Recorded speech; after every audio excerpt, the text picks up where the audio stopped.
Hello, welcome to my YouTube channel. There's not much on here.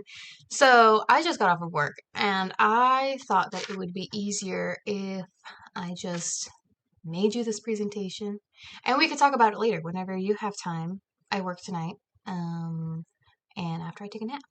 So let me just upload this real quick for you and you can watch it whenever you have time.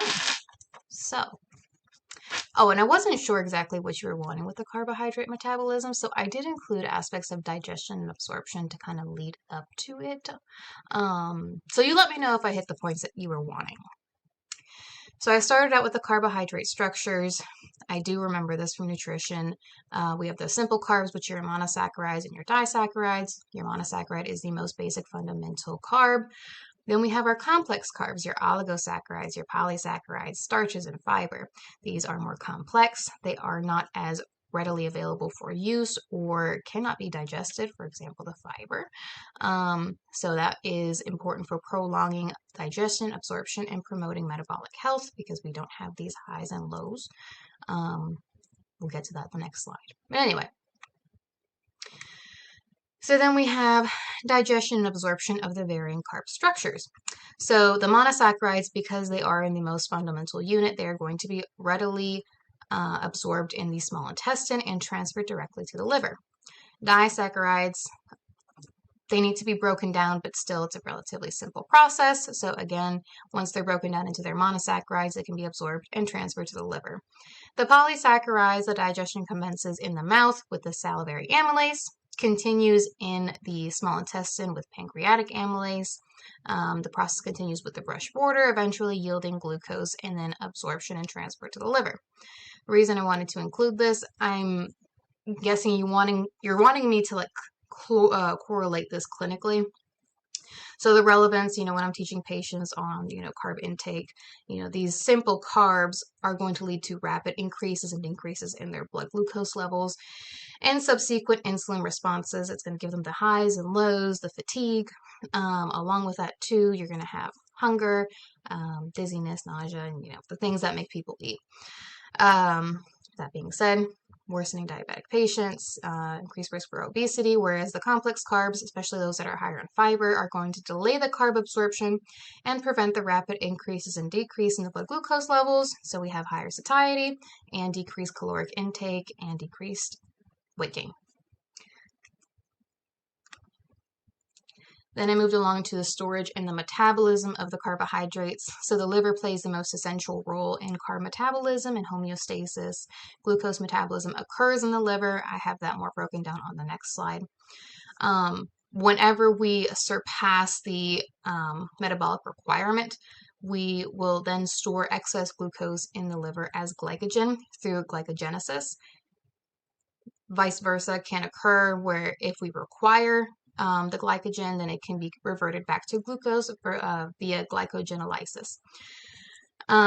Whenever we surpass that amount of necessary metabolic intake, glycogen storages have been depleted, then eventually the glucose can be converted into triglycerides for storage, transferred via LDL into adipose tissue, and then we have subsequent weight gain and fat storage.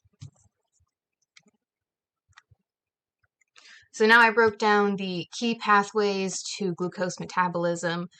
Glycolysis is the universal first step in the glucose metabolism. And then I was reading too that, the varying monosaccharides have different processes that they undergo, but they kind of undergo the same general one, where one glucose molecule will become two pyruvate molecules and produce two ATP and NADH.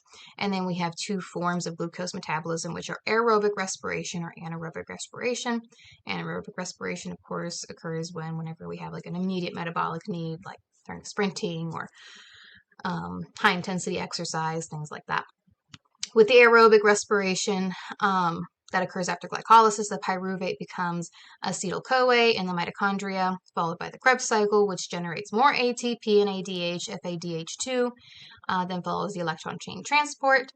You can see here I included a nice little pathway that was easy to follow. You have your glucose, glycolysis, pyruvate, acetyl-CoA. Here's your little Krebs cycle. which yields high energy electrons and then electron transport or utilization.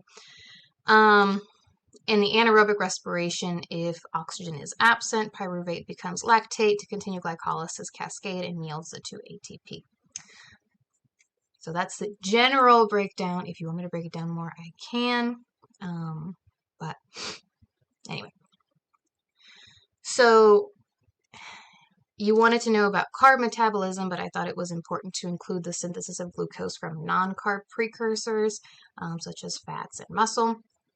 And again, clinical correlation, if we're prescribing a lot of GLP-1s, then these patients are going to have a decreased caloric intake. The decreased caloric intake, their body is going to resort to other means of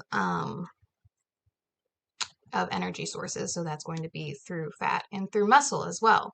So the triglyceride catabolism releases fatty acids and glycerol that can be used to create glucose. And through muscular catabolism, we can provide amino acids. And with this said too, I remember during my clinical rotation with my preceptor that a lot of these patients would not participate in an exercise routine, or they would not follow, a diet that's higher in protein, a little lower in carbs. And so they would subsequently lose muscle mass along with losing fat if it wasn't that they were plateauing. So I think this is very important to stress to patients so that, because then they ended up being fatigued and weak and, all the following, at the cost of weight loss when, it should have been managed a little bit differently. So I think this is important for patient education, maybe not to this extent, but anyway. And then I broke down each of the cascades. So for example, the fatty acids attach to albumin and enter mitochondria for acetyl-CoA conversion to fuel the Krebs cycle and produce ATP. The glycerol travels via bloodstream to the liver, and then we have that whole cascade via gluconeogenesis. And then the amino acid chains as well have to undergo deamination, which is the removal of the amino acids from their groups and chains.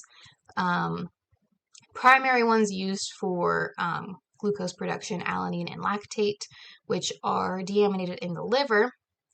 And then also we have glutamine, which is deaminated in the kidneys. So, and then subsequently we convert to pyruvate, oxaloacetate, or other Krebs cycle intermediates, which is then channeled into the gluconeogenesis pathways. So this was a very condensed, carbohydrate metabolism PowerPoint. Again, I'm guessing you want me to understand this so that I can correlate it clinically. So again, with the GLP-1s, it is pertinent to understand, where the patients are receiving their energy sources from, the risks of fat loss and muscle loss, the importance of, more complex carb intake versus simple carb intake, and not only just for the GLP-1 for weight loss, as far as like diabetic patients as well, or diabetic patients that perhaps are going under ketoacidosis, don't realize they're diabetics, and they begin to lose weight. They undergo the same processes as well because they have so high insulin resistance. So I hope this is kind of what you were wanting. If not, please correct me. But it took me a minute, but I enjoyed it. So we will talk later. So yeah, good night.